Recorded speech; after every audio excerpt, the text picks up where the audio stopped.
Corona మార్గదర్శకాలను AP వైద్య ఆరోగ్య శాఖ విడుదల చేసింది. కరోనా నివారణకు తగిన జాగ్రత్తలు తీసుకోవాలని సూచించింది. ప్రార్థనా సమావేశాలు, సామాజిక సమావేశాలు, పార్టీలు, ఇతర కార్యక్రమాలు వాయిదా వేసుకోవాలని కోరింది. రైల్వే స్టేషన్స్, బస్ స్టాండ్స్, విమానాశ్రయాల్లో కోవిడ్ నిబంధనలు పాటించాలని కూడా సూచించింది. ఎక్కువ జనాభా ఉన్న ప్రదేశాల్లో మాస్కులు తప్పనిసరి ధరించాలని కోరింది. జ్వరం, చలి, దగ్గు, అలసట, గొంతు నొప్పి, రుచి వాసన లేకపోవడం, తలనొప్పి, కండరాలు, ఒళ్ళు నొప్పులు, ముక్కు కారడం, ముక్కు దిబ్బడ, వికారం, వాంతులు, విరోచనాలు లక్షణాలుంటే దగ్గరలోని ఆరోగ్య కేంద్రాన్ని సంప్రదించాలని సూచించింది. ల్యాబ్ల్లో మాస్కులు, పీపీఈ కిట్లు, ట్రిపుల్ లేయర్స్ మాస్కులను అందుబాటులో ఉంచుకోవాలని కూడా అధికారులకు వైద్య ఆరోగ్య శాఖ ఆదేశాలు జారీ చేసింది.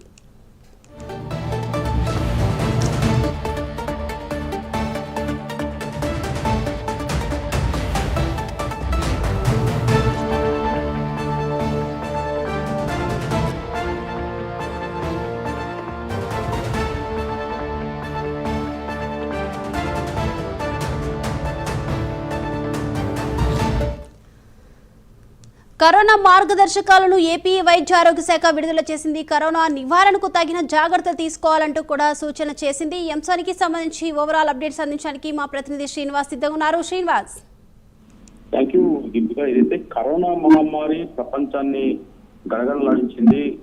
ఈ కరోనా దాంతో కూడా చాలా మంది కూడా ప్రాణాలు కోల్పోయారు. చాలా మంది కూడా ఇప్పటికి కూడా కొన్ని అనారోగ్య సమస్యలతో కూడా ఇబ్బంది పడుతున్నారు. అయితే ఈ కరోనా మహమ్మారిని మర్చిపోక ముందే మరోసారి కూడా ఈ కరోనా మహమ్మారి జాడలు కనిపిస్తున్నాయి. ప్రస్తావించుకుంటే భారతదేశంలో ఇప్పటికీ కరోనా మహమ్మారి కేసులు తాజాగా చూసుకుంటే దాదాపు 257 కరోనా కేసులు నమోదైనట్లు కూడా ఇప్పటికే వైద్య ఆరోగ్య శాఖ కూడా స్పష్టం చేసింది. మన ప్రధాన విషయం, మన పొరుగు రాష్ట్రాలైన ఈ కేసులు కూడా నమోదయ్యాయి. ప్రధాన విషయం కేరళ, తమిళనాడు. కేరళలో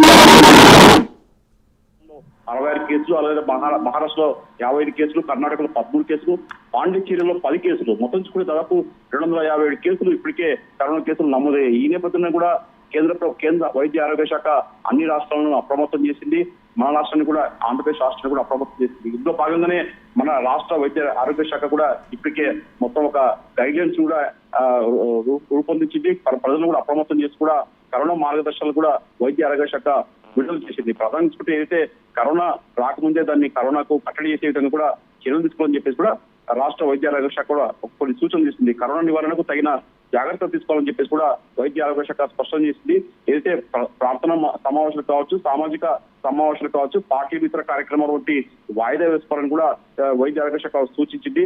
రద్దీ ఉన్న ప్రాంతాలు అంటే రైల్వే స్టేషన్లు, బస్ స్టాండ్లు, విమానాశ్రయాలు వంటి ప్రాంతాలు కూడా కోవిడ్ నిబంధనలు పాటించాలంటే కోవిడ్ నిబంధనలు ఖచ్చితంగా అంటే ఎక్కువ జనాభా ఉన్న చోట కూడా ఖచ్చితంగా మాస్క్ ధరించాలి. అలాగే ఎప్పటికప్పుడు చేతులు శుభ్రం చేసుకోవాలి. అయితే చిన్న చిన్న ఏదన్నా జాగ్రత్త కరోనా నిబంధనలు పాటించాలని చెప్పి కూడా రాష్ట్ర వైద్య ఆరోగ్య శాఖ అప్రమత్తం చేస్తూ వచ్చింది. ఇందులో భాగంగానే ఎవరికైనా సరే ప్రజలకు జ్వరం లేదా చలి, దగ్గు, అలసట, గొంతు నొప్పి, రుచి లేకపోవడము, వాసన కోల్పోవడం వంటి తలనొప్పి, కండరాలు లేదా శరీర నొప్పులు వంటివి, ముక్కు కారడం, ముక్కు దిబ్బడ, వికారం వంటి వాంతులు, విరోచనం తదితర లక్షణాలు ఉంటే మటుకు ఖచ్చితంగా సమీపంలోని వైద్యశాలకు వెళ్ళి చికిత్సలు పరీక్షలు చేసుకోని చెప్పి కూడా రాష్ట్ర వైద్య ఆరోగ్య శాఖ అప్రమత్తం చేసింది. ఆరోగ్య శాఖ అన్ని పరీక్షల సౌకర్యాలతో ఇప్పటికే అన్ని ప్రభుత్వ వైద్యశాలలో సిద్ధం చేసినట్టు కూడా మంత్రి సత్యకుమార్ యాదవ్ చెప్పారు. ఎందుకంటే మన రాష్ట్రం ఇప్పటికీ కరోనా కేసులు నమోదు కాకపోయినా కేంద్రం అప్రమత్తం, అంటే ఇతర రాష్ట్రాల్లో, పొరుగు రాష్ట్రాల్లో కరోనా కేసులు నమోదు అవుతున్న నేపథ్యంలో మన రాష్ట్రం కూడా అన్ని ప్రభుత్వ వైద్యశాలలో కూడా ఈ కరోనా కిట్లు కూడా సిద్ధంగా ఉంచాము. ఎవరైనా ప్రజలు ఇలాంటి లక్షణాలు ఉంటే మటుకు ఖచ్చితంగా సమీప వైద్యశాలకు వెళ్లి పరీక్షలు చేసుకోవాలని చెప్పి కూడా వైద్య ఆరోగ్య శాఖ ఇప్పటికే అప్రమత్తం చేసింది. ఇందులో భాగంగానే మొత్తం రాష్ట్ర వ్యాప్తంగా కూడా అన్ని ప్రభుత్వ వైద్యశాలలు కూడా అవసరమైన కిట్లు కూడా సిద్ధంగా ఉంచామని చెప్పి కూడా వైద్య ఆరోగ్య శాఖ మంత్రి సత్యకుమార్ యాదవ్ కూడా స్పష్టం చేశారు. దీపిక.